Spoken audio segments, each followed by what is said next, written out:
એક ભગવાનનો ખૂબ જ ભોળો ભક્ત રસ્તામાં ગયો હતો ત્યારે તેને એક પૈસાપાત્ર માણસ મળ્યો અને એને કહ્યું કે તને ભગવાન સાચે જ મળે છે? તો તે વ્યક્તિએ કહ્યું, હા, મને ભગવાન મળે છે. તો એને કહી દે છે કે મારી જોડે ઘણું છે, હવે આપવાનું બંધ કરી દે. ભક્ત બોલે, સારું, એમ કહી આગળ વધી ગયો.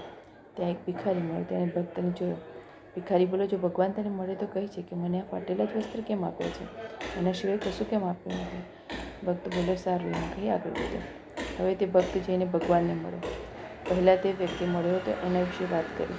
ત્યારે ભગવાને જવાબ આપ્યો કે એને કહે છે કે જે પણ આપું છે એમાં મારો આભાર માનવાનો બંધ કરી દે, તો હું નહીં આપું.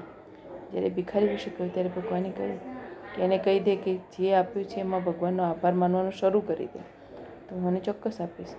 તો શું આપણને જે મળ્યું છે એમાં આપણે ખુશ નથી શકતા? તો લોકો જે હાથ પગની તકલીફવાળા છે એમ છતાં ખુશ રહે છે, તો આપણી પાસે તો ઈશ્વરે ઘણું આપ્યું છે, તો આપણે એમનો આભાર માનવો જોઈએ.